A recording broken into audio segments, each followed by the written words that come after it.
I was stationed at a firebase in Vietnam, and our enemy wasn't human. Written by Writing for What 2A333. I was 18 in 1966 when I first set foot in Vietnam, arriving at a firebase near Chu Yang Sin. The only way in and the only way out was by helicopter, and it was all day every day that these air crews made their deliveries to Firebase McKey. On the first night of my tour, a North Vietnamese rocket attack slammed our base, killing a few Marines that had arrived before I did. My first patrol was the following day, where we were ambushed, resulting in the deaths of two close friends of mine from basic training. We were under fire pretty much all day and all night, every day. Snipers, mortars, machine gunners, rockets, everything you could think of, they launched at us. Of course, airstrikes hammered our attackers just as much as they hammered us. Napalm, rockets, 1,000-pound bombs, and more slammed the MVA around us. You would think that with the constant fighting, bombing, and destruction, the NVA were our main target. At Firebase McKey, however, that was not the case.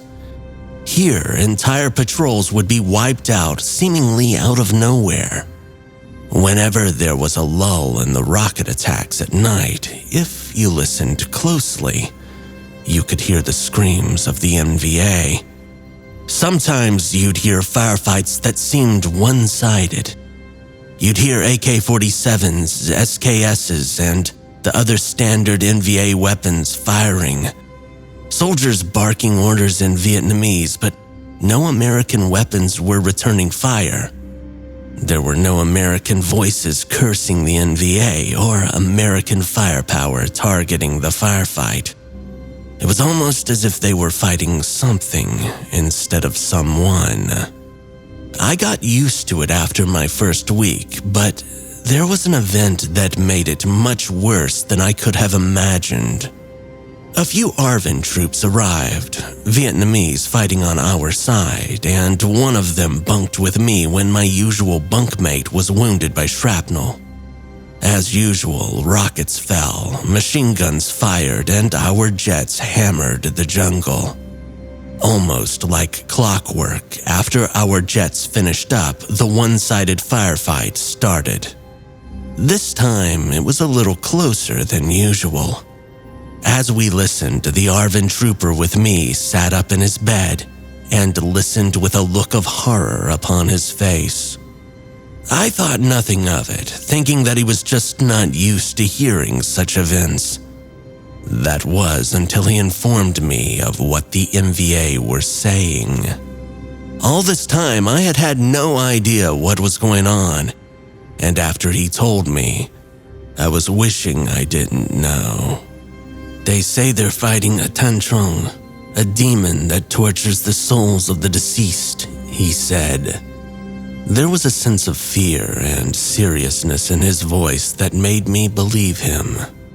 Maybe it was the sleep deprivation, but I felt fear wash over me. A thunderous boom filled my ears, and the most inhuman, deafening screech I had ever heard rang out. I covered my ears, as did the ARVN trooper, but it only got louder. When it stopped, my ears rang, my vision blurred. Sergeant Clark threw the tent open and we grabbed our rifles. Our M60 gunners sent tracers out into a specific part of the jungle. My hearing started to return, and I heard our radio man, Bruce, repeating orders barked from Captain Calhoun. Seeing the captain's fearful face as he commanded an airstrike to hit the direction of where the screech came from made me feel even worse about the situation. He had been fighting here since 1964, when he was an advisor for local militias fighting the NVA. The captain had seen death, destruction, and violence on a scale few of us could imagine. He was even at the Ai Drang Valley, He had seen it all, yet this scared him. An illumination round from a mortar lit up the jungle where the tracers flew. In between a few burnt trees was what appeared to be a shadow, tearing an NVA regular in half before sprinting into the jungle as bullets ripped the ground nearby. Even the NVA didn't shoot at us. It was almost as if we agreed on a temporary ceasefire to fight this thing. Then, fear filled me as I heard the words, "Sergeant Clark, take the rest of 2nd Platoon down there to kill that effer. Take a flare in case you need us to call in an airstrike." That implied that it was our goal to lure that damn thing in and call in enough ordnance on top of ourselves to wipe out a small city. "You've gotta be effing kidding," Clark mumbled under his breath. "2nd Platoon, let's get out there." 26 of us made our way beyond the wire and sandbags, down the bombed-out hill and into the jungle.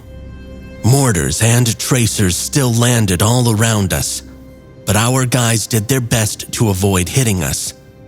There was really no coordination, no protocol for this kind of event. We just moved in the direction we thought it to be. I held my M16 steadily facing forward.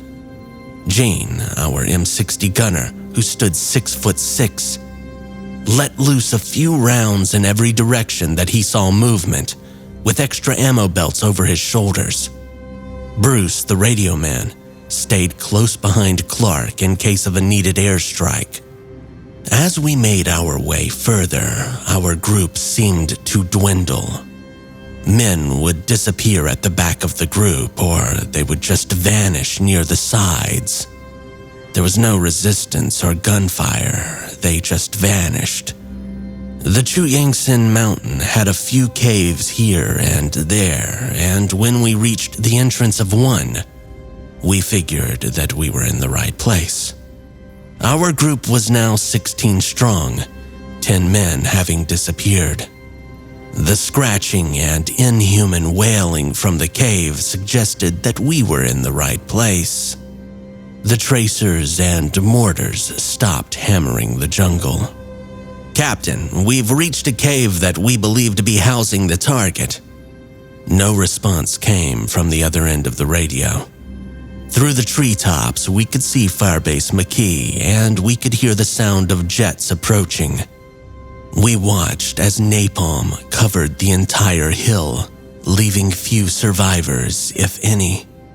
"Gene, go take a few boys and check that out. We gotta help our guys," Clark told our gunner, who responded with, "We can't split up again. We're all left if we do."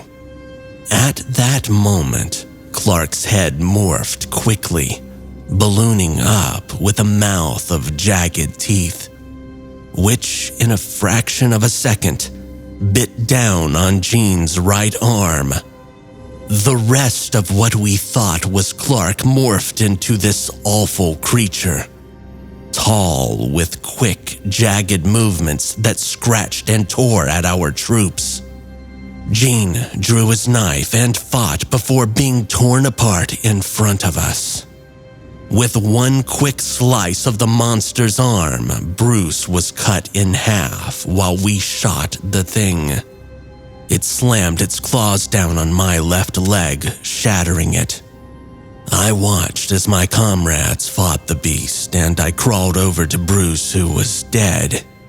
The radio was still working, so I took the phone and I called in for base. "This is Private Kosker, 2nd Platoon at Firebase McKey. We're being torn apart by this effing thing. Drop everything you've got on the flare." "What's going on?" "Just effing do it. Drop it all. We're being overrun. Captain Calhoun is KIA. "Roger. Sending in shorties." Command understood the words "we're being overrun" as the sign to glass an entire area. I yelled for Thorne, a lieutenant nearby me, to fire his flare. He fired it into the air. I loaded a new mag into my rifle and fired in the direction of the beast. It had torn several men apart, and it didn't seem to be fazed by the bullets that hit it. It kept tearing us up, shrugging off our bullets. And then I heard the sound of jets incoming. A salvo of rockets tore up the ground nearby, sending shrapnel into my leg, which was already destroyed. Another dropped napalm, which caught several of our guys in an inferno. The beast turned its attention to me as a bomb impacted, knocking me unconscious. I awoke to the sound of rotary engines. All around me, I saw my comrades torn apart, as a few helicopters landed in a clearing made by a bomb. The men got out, and I threw my hand into the air. They ran over to me, and I blacked out again. When I opened my eyes, I saw a white room, with doctors and nurses, with my right leg amputated and my left not covered by blankets. Before I could speak, a man in a black suit informed me that I would not tell anyone at home about what I had experienced, that it would put them and myself in danger. He informed me that my leg was infected by the scratch, but that it was being investigated before being removed.